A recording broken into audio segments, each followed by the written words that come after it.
মুর্শিদাবাদের ওয়াকফ আন্দোলনকে ঘিরে নষ্ট হয়েছে সাম্প্রদায়িক সম্প্রীতি। জঙ্গিপুর এলাকার একাধিক জায়গায় অগ্নিগর্ভ পরিস্থিতি তৈরি হয়েছে বিগত দিনে। আর এই পরিস্থিতিতে হঠাৎ করেই নাম জড়িয়েছে পরিযায়ী শ্রমিকদের, যা নিয়ে আতঙ্কে পরিযায়ী শ্রমিকেরা। বিষয়টি নিয়ে সাংবাদিক বৈঠকে সরব হয়েছেন কংগ্রেস নেতা অদিত চৌধুরী।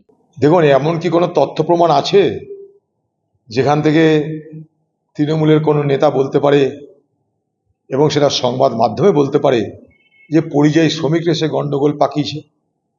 যদি তাই হয় তাহলে তারা কারা?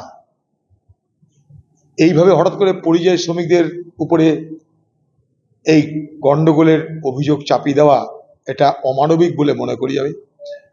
বরং আমি যেটা আশঙ্কা করেছি, অনেক জায়গায় বলেওছি, আমি সংবাদ মাধ্যমকেও বলেছি, যে এই মুর্শিদাবাদকে নিয়ে যেভাবে প্রচার হচ্ছে দেশ জুড়ে, আর তাতে যেভাবে প্রচারের ঢক্কানিনাদে মুর্শিদাবাদের দাঙ্গা তার বিবরণ চলছে, তাতে আগামী দিনে মুর্শিদাবাদ থেকে আমরা যারা বাইরে যাই, বাইরে যাতায়াত করতে হয়, তাদের লজ্জার সম্মুখীন হতে হচ্ছে।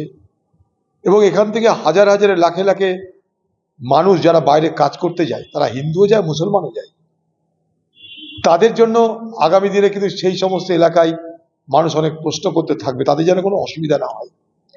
এটা কিন্তু একটা আশঙ্কা কথা। কিন্তু পরিযায়ী শ্রমিকরা এই গন্ডগোল করেছে এ কথা বলার মতো তথ্য কারো কাছে নেই।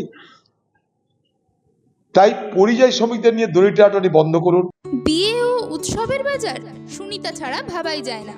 এখন আরো বড়, আরো বেশি স্টক।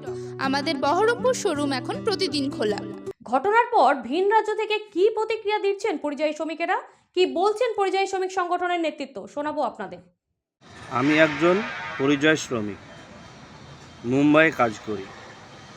আমাদের এমপি আবু তাহের খান যেভাবে ধুলিয়ানের কথা নিয়ে পরিযায়ী শ্রমিকদের দোষারোপ করেছেন, আমি মনে করি এর কথাটা শুনে খুব অনুতপ্ত এবং অসন্তুষ্ট হয়েছি। আমরা মুম্বাইয়ে কাজ করি, মুম্বাইয়ে বাঙালি বলে বাংলাদেশের মধ্যে বের করে দিয়ে এইসব কথাবার্তা বলে।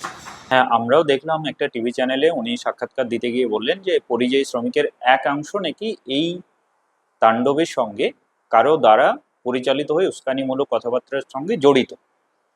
আমরা পরিযায়ী শ্রমিক ঐক্য মঞ্চের পক্ষ থেকে এটুকু বলতে চাই যে এই ঘটনার সঙ্গে পরিযায়ী শ্রমিক ঐক্য পরিযায়ীদের কোনো সেই ধরনের আমরা সম্পর্ক খুঁজে পাই না, বা পরিযায়ীরা এই ঘটনার সঙ্গে জড়িত নয়। কারণ উনি যে কথা বলেছেন তা ভয়ানক কথা বলেছেন পরিযায়ী শ্রমিকদের জীবন ও জীবিকার জন্য।